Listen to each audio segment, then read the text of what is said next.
Paulo, plantador de igrejas, repensando fundamentos bíblicos da obra missionária. Augustus Nicodemus Lopes. A Igreja Americana Catedral da Esperança, em Dallas, Texas, é uma das maiores igrejas da denominação Comunidade de Igrejas Metropolitanas dos Estados Unidos e está entre as que mais crescem na América, com uma média de 1.600 pessoas, nos domingos pela manhã, na escola dominical. Isto a coloca na faixa de 1% das igrejas nacionais que têm mais de 1.000 membros. O pastor da igreja, Michael Piazza, já está se queixando de que o espaço é pequeno e deseja comprar um novo prédio. Surpreendentemente, trata-se de uma igreja que atende a população homossexual e lésbica. Piazza deseja tornar a catedral numa catedral psicológica, que venha a servir como centro espiritual mundial dos homossexuais e lésbicas cristãos. Estou citando este caso para exemplificar que é perfeitamente possível fazer uma igreja local crescer sem que isso tenha algo a ver com a doutrina bíblica correta. É possível provocar a expansão de um organismo eclesiástico, sem que essa expansão seja necessariamente o resultado de uma visão correta das Escrituras ou de uma perspectiva correta acerca da obra missionária da igreja. A separação entre teologia e missões tem causado graves problemas à Igreja de Cristo no mundo. Até algum tempo atrás, missões era o resultado inevitável de uma teologia baseada na palavra de Deus. Vemos isto na vida e obra do grande missionário batista William Carey, que viveu no século passado. Carey era um calvinista ardoroso, que tinha um coração inflamado por missões e não podia compreender a obra missionária como outra coisa senão a extensão das suas convicções, como crente no Senhor Jesus. A teologia da Sociedade Missionária de Londres que ele fundou tem sido descrita como, em todos os sentidos, um evangelicalismo com forte inclinação calvinista. Ian Murray menciona que no culto de abertura da sociedade, Rowland Hill, um dos pregadores, reconhecendo o esforço missionário dos seguidores de John Wesley, desejou-lhes entretanto uma melhor teologia. Mais recentemente, ao escrever a introdução de uma obra contendo artigos de vários autores reformados sobre crescimento da igreja, Harvey Cohn declara que os autores permanecem convencidos de que a pregação e a aplicação da teologia da graça soberana produzirá muito fruto na igreja mundial em crescimento. As igrejas da Coreia e da Nigéria dão um testemunho atual sobre isso. Mas infelizmente a separação entre teologia e missões tem penetrado nas igrejas e organizações missionárias no período moderno, e tem produzido efeitos perniciosos até o dia de hoje. A afirmação de Michael Green de que quase todo teólogo não gosta de evangelização e quase todo evangelista não gosta de teologia, é mais verdadeira, infelizmente, do que desejaríamos. Toda reflexão teológica deveria desembocar em subsídios para o esforço expansionista da Igreja de Cristo. Esses esforços, por sua vez, nada mais podem ser do que teologia em ação. Na verdade, quando a nossa prática missionária não é fertilizada e controlada por uma reflexão teológica correta, ela acaba se tornando em ativismo, desempenho estilizado ou simplesmente uma aplicação frenética de métodos. Desejo propor neste artigo que na atividade do apóstolo Paulo como plantador de igrejas nós encontramos esta combinação de teologia com visão missionária. Gostaria de tomar Paulo como modelo, poderia tomar o Senhor Jesus ou um outro apóstolo, pois é o que ele fez e escreveu que deve servir como nosso referencial e não teorias modernas baseadas no pragmatismo americano. Em seus labores vemos como a teologia e o desejo de fazer a igreja crescer encaixam-se harmoniosamente. Merecidamente, Paulo passou para a história não somente como o maior teólogo do cristianismo, mas também como o seu maior missionário. Como sabemos, o cristianismo nasceu judeu. O seu fundador era judeu. O cristianismo nasceu em uma cidade judia, a capital do judaísmo. Seus primeiros apóstolos eram todos judeus e sua mensagem era proclamada em referência aos escritos dos judeus. Poucos anos após a morte do apóstolo Paulo, o Império Romano reconhecia o cristianismo como um fenômeno gentílico. Para que tenhamos uma ideia do labor do apóstolo Paulo como fundador de igrejas, em menos de 10 anos, entre os anos 47 e 57, ele plantou igrejas em 4 províncias do Império Romano: Galácia, Macedônia, Acaia e Ásia Proconsular. Depois de 10 anos plantando igrejas, ele escreve aos romanos que já não tem campo de atividade naquelas regiões. RM 15.23. Paulo passa para a história, então, como uma combinação de teólogo profundo e missionário fervoroso. E as motivações de Paulo que motivava o apóstolo Paulo a sair plantando igrejas, organizando comunidades ao longo da bacia do Mediterrâneo, apesar da rejeição dos seus patrícios e das implacáveis perseguições que sofria? O que o movia não eram arroubos de piedade, espírito proselitista, amor ao lucro, popularidade ou qualquer outra motivação similar. Essas motivações não teriam suportado as angústias do campo missionário por muito tempo. Paulo estava motivado por suas convicções teológicas. Sua ação missionária era resultado dessas convicções. E elas eram de tal natureza que impeliam o apóstolo a ir ao mundo para proclamar o Evangelho e plantar novas igrejas. No que se segue, gostaria de destacar algumas dessas convicções que considero vitais para nossa compreensão do tema deste artigo. Os últimos dias já começaram. A primeira dessas convicções é que Paulo estava vivendo nos últimos dias, dias de cumprimento, em que os fins dos séculos haviam chegado. 1 Cor 10.11.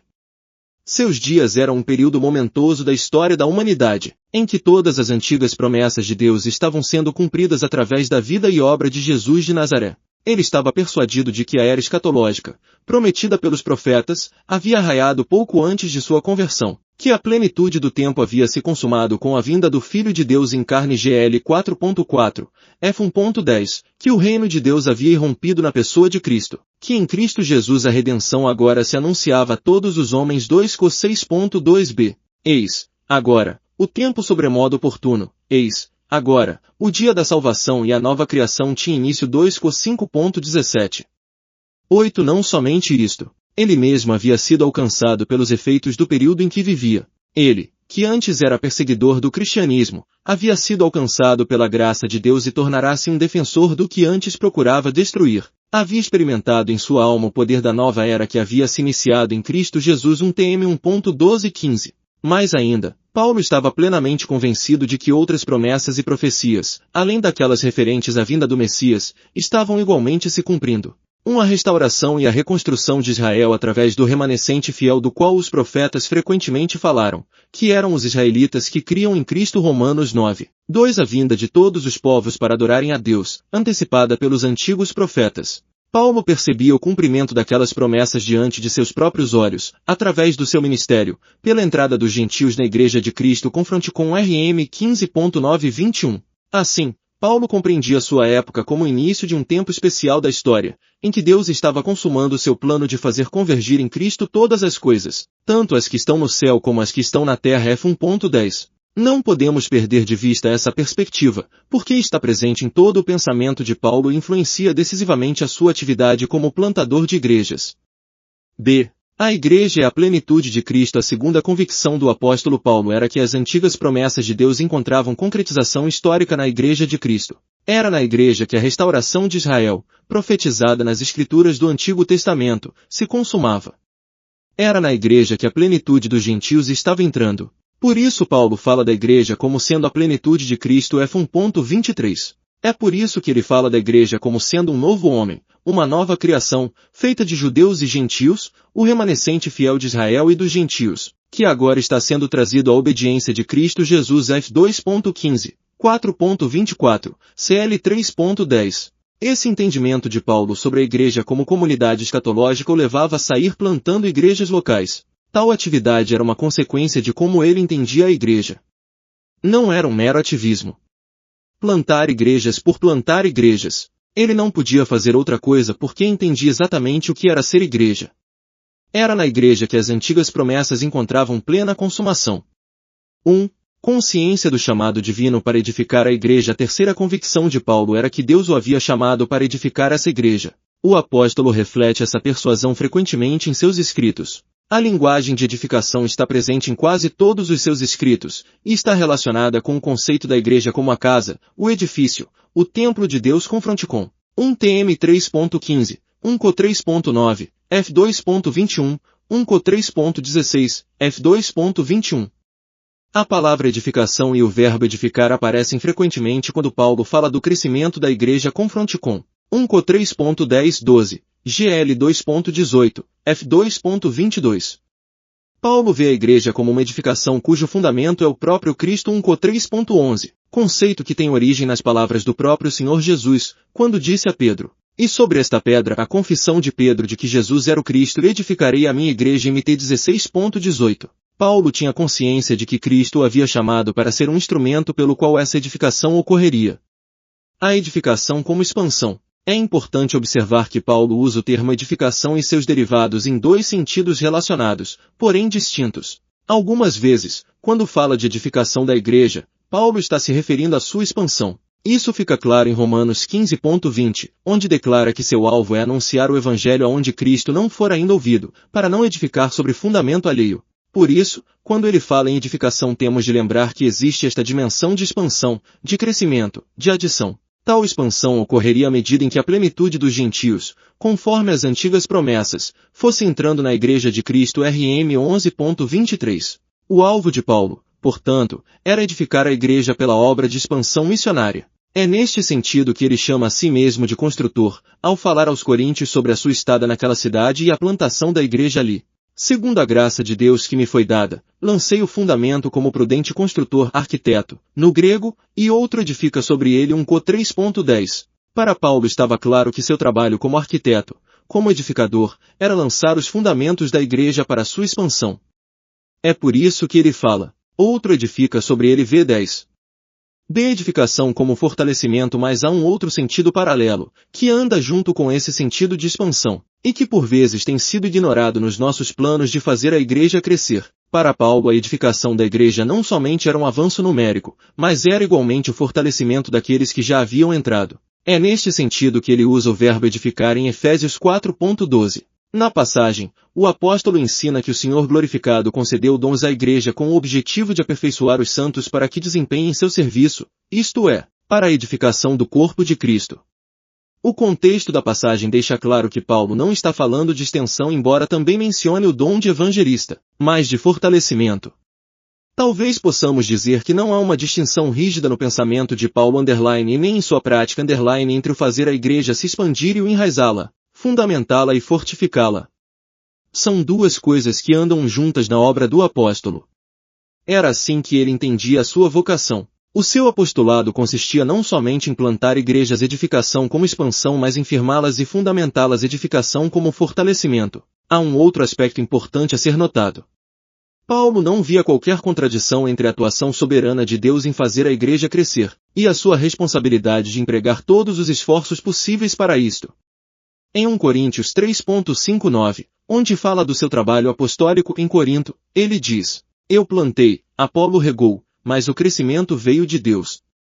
Crescimento abrange não somente o plantar, mas o regar, e os resultados advindos daí. E esse crescimento, diz Paulo, vem de Deus. Ao final de sua terceira viagem missionária, escrevendo aos Romanos, o apóstolo faz uma retrospectiva do seu trabalho durante aqueles anos. Não ousarei discorrer sobre coisa alguma senão daquelas que Cristo fez por meu intermédio, para conduzir os gentios à obediência, por palavras e por obras, por força de sinais e prodígios, pelo poder do Espírito Santo, de maneira que, desde Jerusalém e circunvizinhanças, até ao Ilírico, tenho divulgado o Evangelho de Cristo RM 15.18-19. Aqui vemos como Paulo atribui a Cristo o poder, a energia e o crescimento da igreja, enfim, o resultado dos seus labores. Paulo tinha plena consciência desse fato. Em certo sentido, podemos dizer que missões é obra de Deus, começa em Deus, continua com Ele e termina nele. Alguns estudiosos de missões têm sugerido que devemos falar, não em missiologia e sim em missiodeologia. Missões é exatamente a atuação de Deus neste mundo perdido, implantando o seu reino e trazendo para dentro dele aqueles que ele quis. É extremamente importante observar que a consciência deste fato não se constituía em um empecilho para que Paulo saísse plantando igrejas. Nunca houve, talvez, uma pessoa que se esforçasse tanto para fazer a igreja crescer.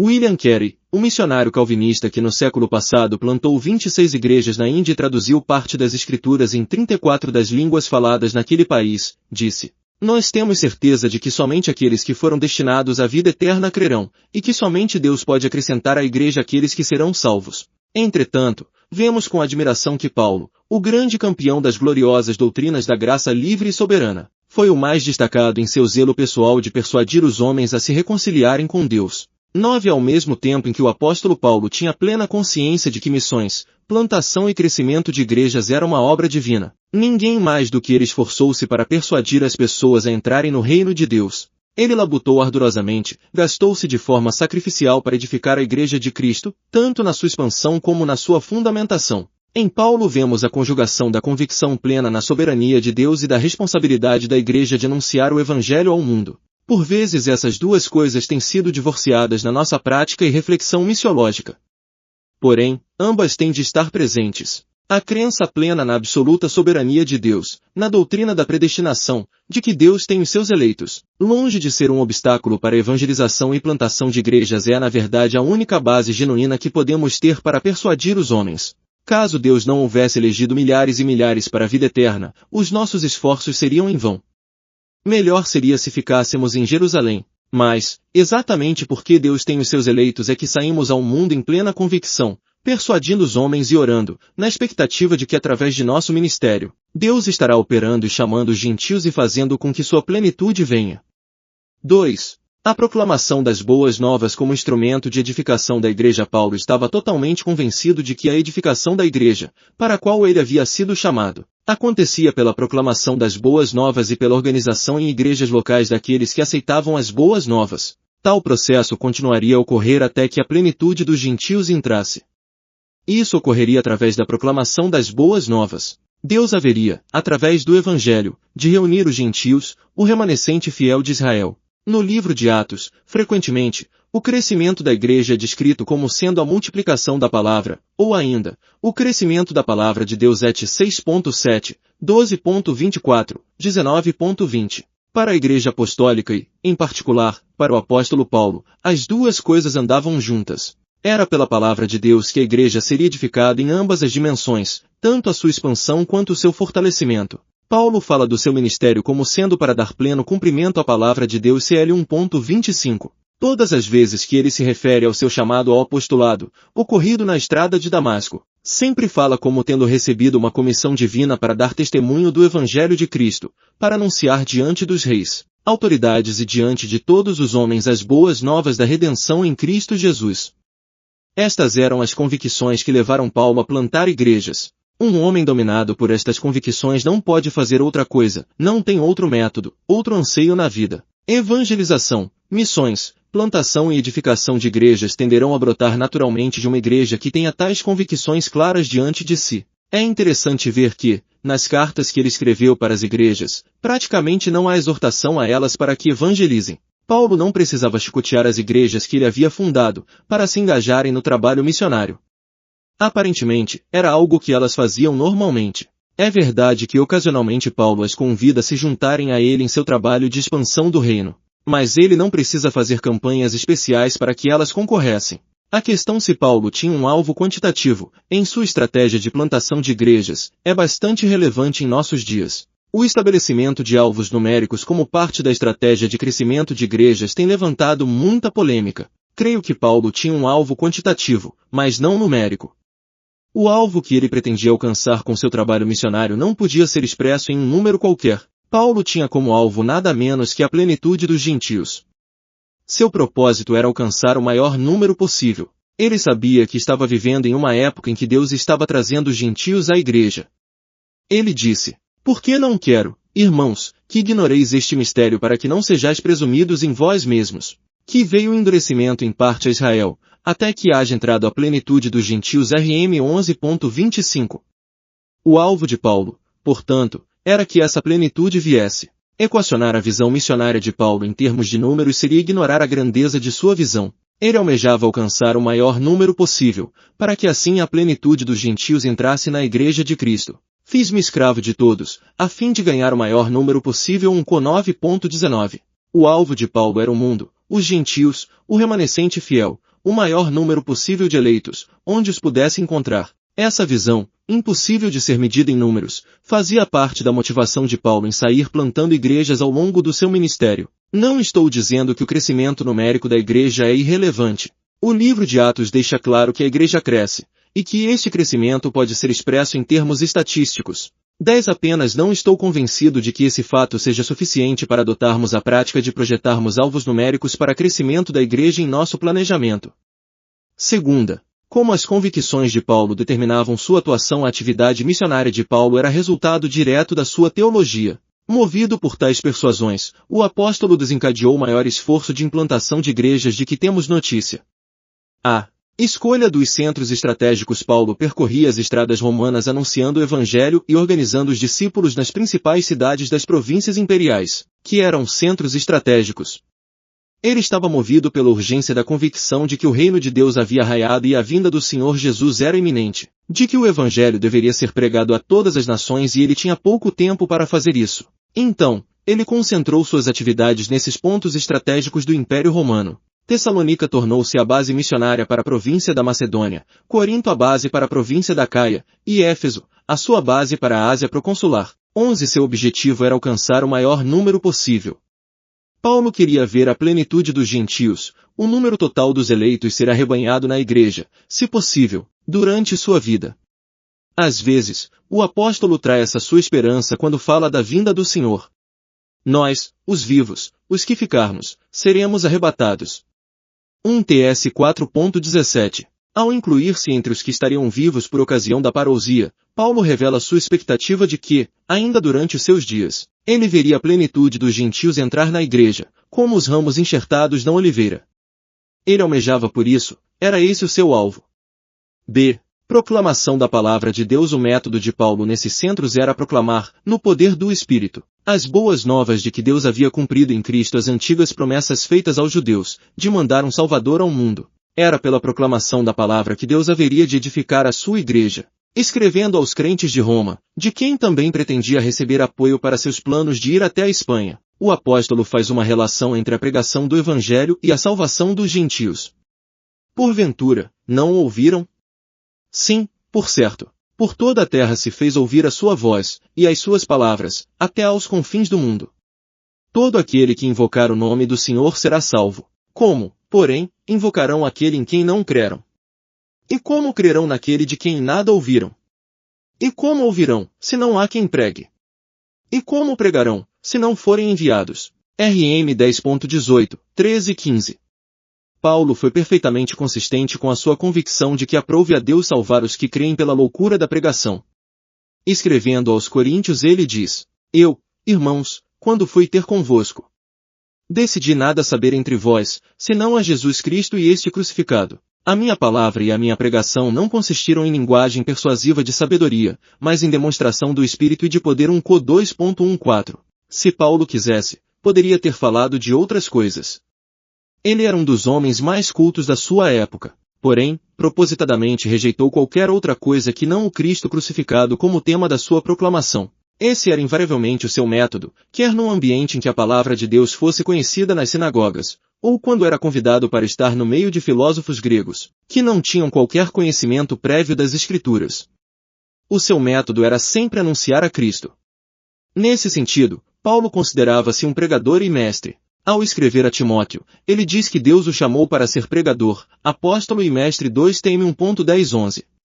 J. I. Paquir, comentado sobre a teologia missionária e o método de Paulo, diz que não podemos separar o Paulo evangelista do Paulo mestre. Para o apóstolo, as duas coisas andavam juntas, ao ponto de se confundirem.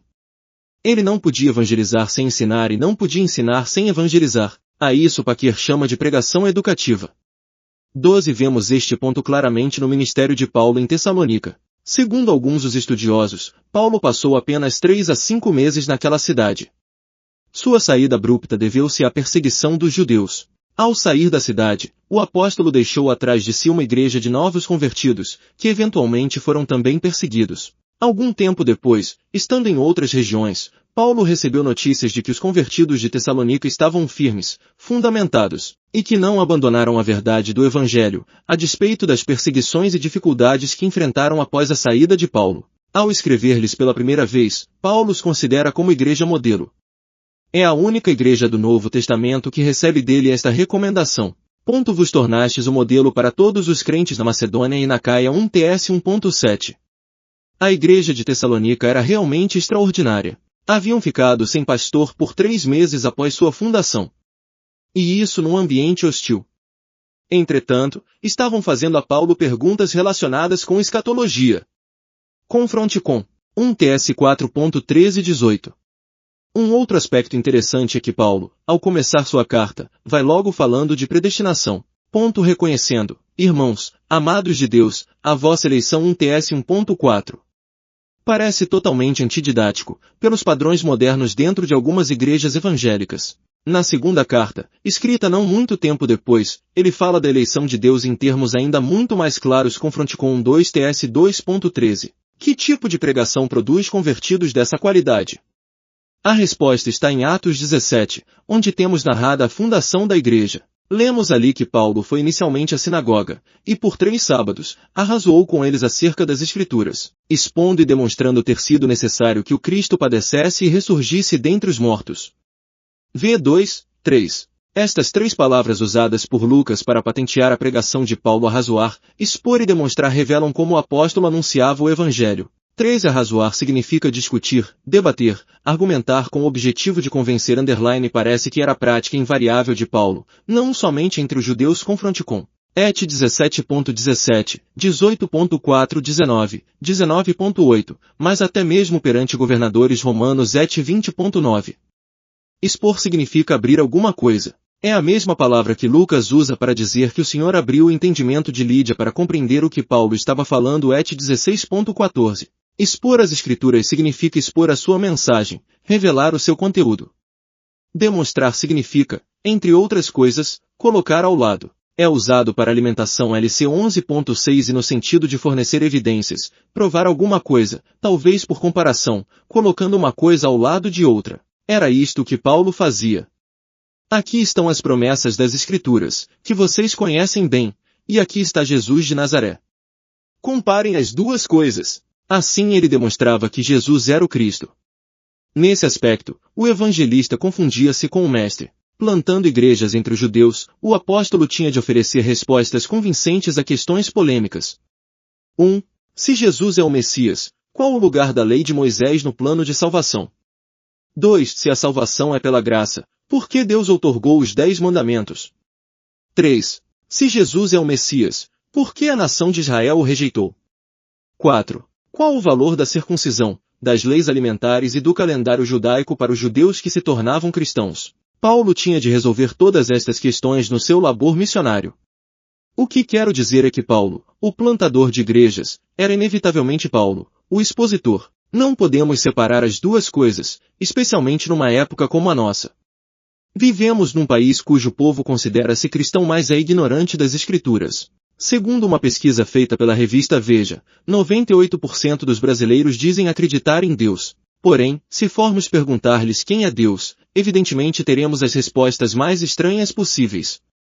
Vivemos num ambiente de quase total ignorância bíblica. Por esse motivo, entre outros, não podemos apelar às pessoas para que tomem decisões imediatas por Cristo, sem que antes argumentemos, exponhamos e abramos o sentido das Escrituras para elas.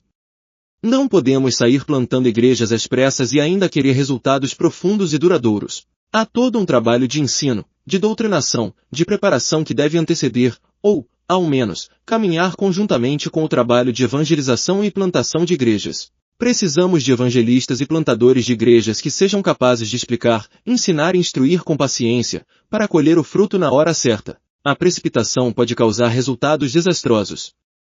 Donald M. C. Gavra narra em seu livro Understanding Church Growth o crescimento numérico extraordinário, nas décadas de 60 e 70, do número de decisões por Cristo na tribo Dani, do oeste da Nova Guiné.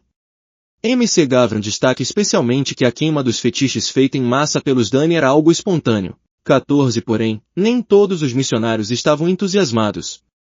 Alguns opuseram-se à prática, pois a queima de fetiches tinha sido iniciada por um padre católico que havia prometido vida eterna nunca morrer aqui na terra aos que fizessem isto. 15 Porém, diz M. C. Gavra, felizmente os Dani sabiam o que iam fazer, e a queima de fetiches continuou. 16 Em outra área da região dos Dani, uma outra missão tomou atitude diferente, conforme relatado nas palavras de Orne. Milhares de convertidos poderiam ter sido batizados imediatamente após as queimas de fetiches. Isso, porém, teria produzido muitos falsos professos, que depois se desviariam das igrejas. Uma igreja sólida, fundamentada no conhecimento das Escrituras, era o alvo da missão. Portanto, diante da grande mistura de conversões verdadeiras e falsas, a missão decidiu que ninguém seria batizado até que desse evidência em sua vida de que havia entendido os princípios da fé cristã, e que vivia de acordo com eles. Dos milhares que haviam se decidido por Cristo e praticaram a queima de fetiches, somente 8 Danis foram batizados em Keila, no domingo 29 de julho de 1962. 17 Lembremos do labor do apóstolo Paulo, expondo, demonstrando, argumentando, persuadindo judeus e gentios pelas Escrituras. Era assim que ele plantava igrejas, e os seus labores deram resultados permanentes. Os seus convertidos foram capazes de suportar as perseguições, mesmo sem pastores para dar-lhes apoio. Quando Paulo chegou a Atenas, ao sair de Tessalônica, estava em outro ambiente. Ali ele não começa com a exposição das Escrituras, mas começa com o monoteísmo, quando é convidado a falar no Areópago. O apóstolo começa ensinando quem é Deus, o que ele faz e como podemos servi-lo. E dessa forma, argumenta logicamente até chegar a Cristo e sua ressurreição. Era esse o seu método invariável. Era um evangelista mestre. Não podemos separar estas duas coisas. C. Organização de igrejas locais. Paulo organizava seus convertidos em comunidades, as igrejas locais. O seu objetivo era promover os meios pelos quais eles fossem edificados, instruídos, celebrassem a ceia, cultuassem a Deus e se envolvessem no próprio projeto de expansão do cristianismo. Paulo os batizava, elegia presbíteros dentre eles a quem encarregava do rebanho et 14.21-23, e depois de algum tempo voltava para supervisioná-los et 15.36, 16.45, 18.23. Aqui temos um ponto muito importante.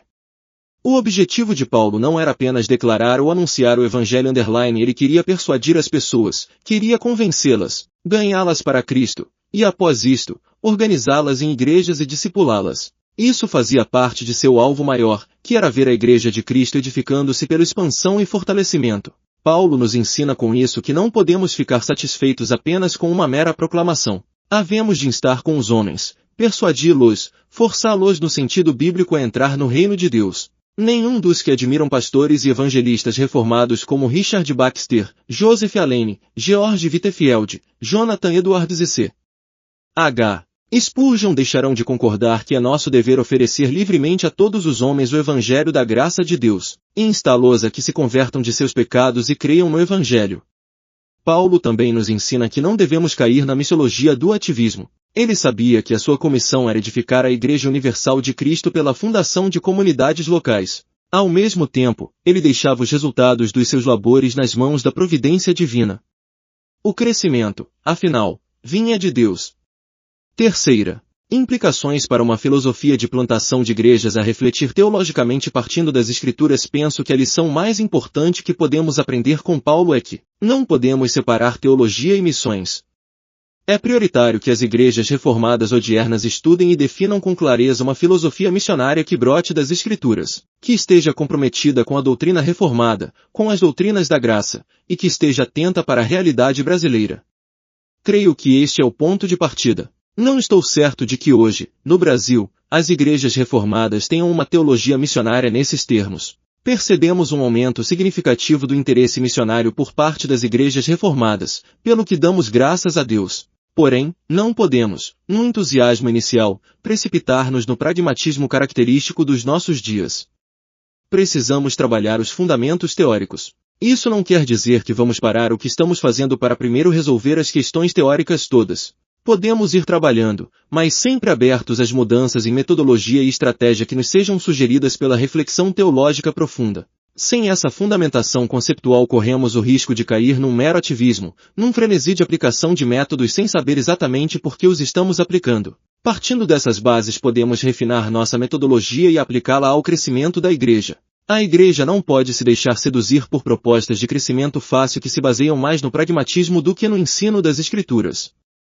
B. Priorizar a pregação bíblica expositiva. Podemos também aprender com o apóstolo Paulo que através da palavra de Deus que o Senhor edifica a sua igreja e que uma ênfase redobrada deveria ser dada à preparação de obreiros que manejem bem a palavra da verdade. 2 Tim 2.15. O ponto principal é que devemos nos conscientizar de que os plantadores de igrejas precisam ter bom treinamento bíblico e teológico para que possam, desde o começo das novas igrejas, lançar fundamentos profundos que haverão de nortear as comunidades recém-fundadas. É necessário, portanto, dar atenção aos institutos bíblicos que formam os evangelistas, aos seminários que formam os pastores, de forma que preparemos pessoas capazes de ensinar o evangelho e plantar igrejas sólidas em solo brasileiro.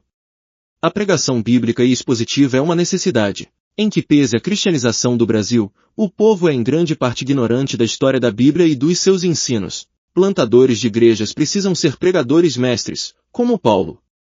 Em outras palavras, precisamos implantar na igreja e no campo missionário a pregação bíblica expositiva. Esse é um dos métodos que Deus mais vem orando através dos séculos para fazer sua igreja crescer. E continua a honrar hoje. Este ponto fica reforçado pelos resultados de uma pesquisa recente, feita por Tom Rainer e sua equipe, entre 576 das igrejas que evangelizam mais eficazmente nos Estados Unidos. Rainer publicou os resultados sob forma de livro. 18 Ele admite que muita coisa foi como ele esperava, mas num capítulo intitulado 10 Surpresas ele fala de algumas descobertas inesperadas, pois num certo sentido vão de encontro a alguns conceitos popularizados pelo movimento de crescimento de igrejas. Destaco algumas dessas surpresas. 1.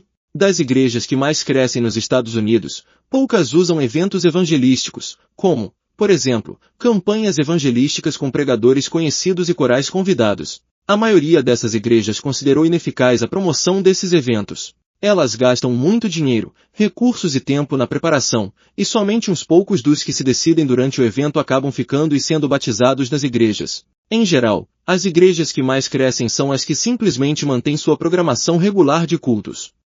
19.2. Ministérios durante a semana não são necessariamente eficazes para o crescimento da igreja. Na maioria das igrejas que estão crescendo, o número maior de convertidos vem dos cultos regulares, especialmente aos domingos. Alguns estudiosos têm defendido o que chamam de igrejas de 7 dias por semana, que oferecem toda a sorte de atividades à comunidade, como creches, escolas e outros ministérios.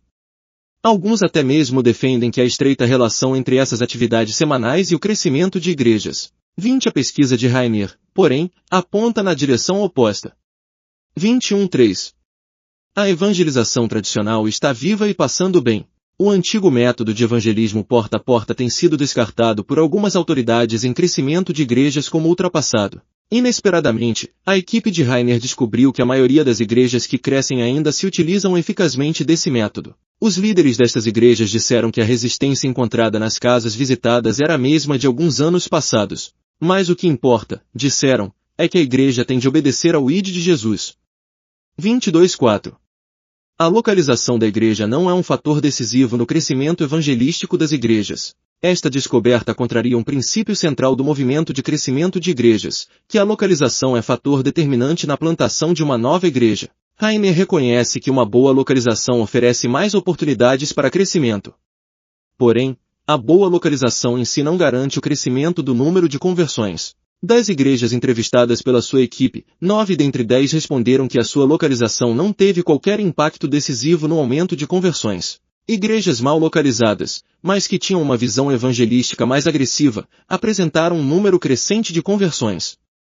23.5. Uma multiplicidade de opções não melhora necessariamente a eficácia evangelística de uma igreja. Alguns livros de crescimento de igrejas têm caracterizado igrejas eficazes como do tipo praça de alimentação, que oferecem um leque amplo e variado de atividades para todos os gostos, como cultos mais tradicionais, cultos jovens, cultos mais informais, concertos, encontro de solteiros e viúvos, etc. 24 A igreja torna-se uma agenciadora de várias opções de atuação. Entretanto, a oferta de variedades não provoca necessariamente o crescimento evangelístico das igrejas, conforme os resultados da pesquisa de Rainer. Um bom número de líderes respondeu negativamente, pelo temor de que, no processo de contextualização dessas atividades, a igreja viesse a acomodar-se às demandas do mundo. 25 Rainer resume o capítulo dizendo que as igrejas que têm sido melhor sucedidas em alcançar os perdidos são aquelas que têm focalizado no que é básico: pregação bíblica, oração, testemunho intencional, missões e treinamento bíblico na escola dominical. Essas igrejas rejeitaram toda a metodologia que se desvia desses pontos fundamentais, e abraçaram as que os desenvolvem e aprofundam. Rainer conclui dizendo que um dos elementos fundamentais do evangelismo eficaz dessas igrejas era a pregação bíblica expositiva. 26 pesquisas como a de Rainer mostram que alguns dos fundamentos do movimento de crescimento de igrejas tão popularizado nos Estados Unidos vêm sendo questionados por um número crescente de estudiosos de missões. 27 Infelizmente, em que pesem as reivindicações de alguns defensores do movimento, os evangélicos dos Estados Unidos não têm experimentado um crescimento em número de conversões que venha a validar os métodos empregados pela maioria das denominações. O Anuário das Igrejas Americanas de 1997 Yearbook of American Churches traz os números do crescimento das 78 principais igrejas evangélicas dos Estados Unidos. Os números dessa fonte oficial não são encorajadores. Verificou-se que 190.420 igrejas locais registraram um aumento de 32.951 membros em 1996. A média é de menos de 2 novos membros para cada 5 igrejas anualmente. 28 Esses números tornam-se ainda mais reveladores quando consideramos que mais de 80% das igrejas americanas têm menos de 100 membros. 29 É bom lembrar que o movimento de crescimento de igrejas nasceu nos Estados Unidos e tem influenciado de modo prático a metodologia evangelística e missionária das principais denominações. Os números mostram que não está havendo crescimento global. Devemos nos perguntar se a ideologia e os métodos desse movimento americano funcionariam aqui no Brasil. Num artigo recente, 2 missiólogos que fizeram estatísticas na América Latina apontam para o fato de que as igrejas pentecostais, que são as que mais crescem, surgiram por combustão espontânea e não como resultado de uma estratégia planejada das missões das principais denominações. 30 Não estou dizendo que não precisamos de planejamento e de estratégias para plantar igrejas no Brasil. Creio que Solano Portela já deixou claro que os reformados dão extrema importância ao planejamento eclesiástico estratégico. 31 Apenas destaco a necessidade de reafirmarmos os pontos básicos e valorizarmos o que vemos em Paulo, o plantador de igrejas. Finalmente, podemos aprender com Paulo que nosso alvo em tudo isso é alcançar o maior número possível. Se tivermos de colocar um alvo em nosso planejamento estratégico de plantação de igrejas, deve ser este: até que a plenitude dos brasileiros haja entrado. É este o nosso alvo. Aprendamos com o apóstolo Paulo que plantação de igrejas é a obra de Deus. Dependamos dele, orando e fazendo tudo o que estiver ao nosso alcance para persuadir os homens a entrarem no reino de Deus.